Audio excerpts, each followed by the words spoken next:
God is good. All the time. All the time. God is good. Sana, ito, napaka-viral tong encouraging word ko. Ang pamagat ay, pwede bang ipagpalit ang kaluluwa sa kayamanan? Kung napapanood ninyo sa YouTube or media, na maraming yumayaman gaya na lang ng mga members ng mga Illuminati. Alam niyo yung Illuminati? Yung Illuminati, yung grupo ng mga sikat, yung ang sign niya ay parang mata. Yun kung hindi niyo alam. Karamihan sa kanila ay mga sikat na celebrities at mga sikat na singer or mga sikat na players sa Amerika. Halos lahat sila ay isinalala nila ang kanilang kaluluwa dahil sila ay sumasamba kay Satanas. Yung kasi yun ang sign nila eh.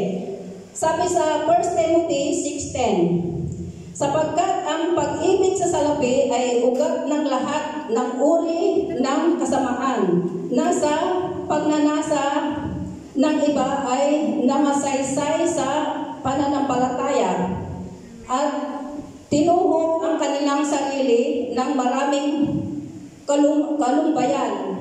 Yan, di ba? Parang hindi na tayo makontento dahil sa marami tayong laging hinahanap sa buhay na walang katapusan yung hindi tayo makontento sa buhay. Tandaan po natin, ang pera ay hindi masama. Pero kung ito na ang nagdadrive ng buhay mo, darating sa point na ibibenta mo na ang kaluluwa mo kay Satanas dahil lang sa pagnanasang yumaman or magkaroon ng magarang bahay, sasakyan, mga malalaking alahas. Sabi sa Lucas 4:6 and 7. At sinabi sa kanya ng Diablo, ito po yung inalok ng Diablo ang ating Panginoong Hesus. Ito po yung nangyayari ngayon sa mundo na karamihan kumakapit na lang tayo sa patalim.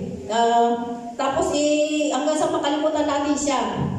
Sabi sa Lucas 4:6-7, at sinabi sa kanya ng Diablo, sa iyo'y ibibigay ko ang lahat ng kapamahalaang ito at ang kaluwalhatian nila, sapagkat ito'y naibigay na sa akin.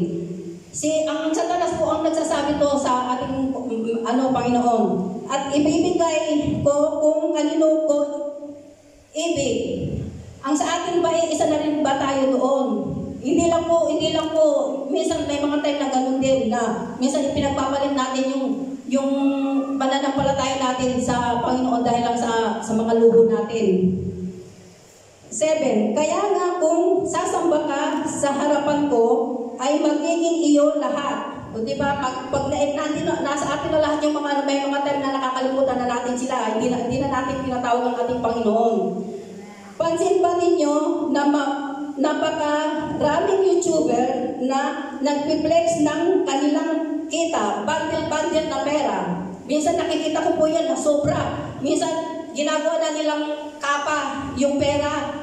Tapos minsan nagpiplex sila, higa nila yung milyon-milyong pera. Minsan mga ngipin nila, puro ginto, puro yung mga gold, yung mga diamond. Bundle na pera.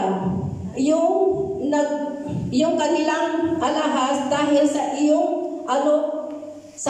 dahil sa kanilang ni Satanas, at sila'y sumasamba sa kanilang kayamanan, ni hindi nga nila kinikilala ang ating Diyos na lumikha sa kanila.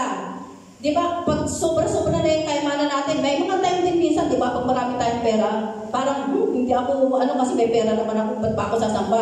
Parang hindi natin nare-realize na ang lahat ng pag-aari dito sa mundo ay hiram lang at sa Panginoon galing. Sa lumang tipan, kwento po ito ni Jacob at si Esau.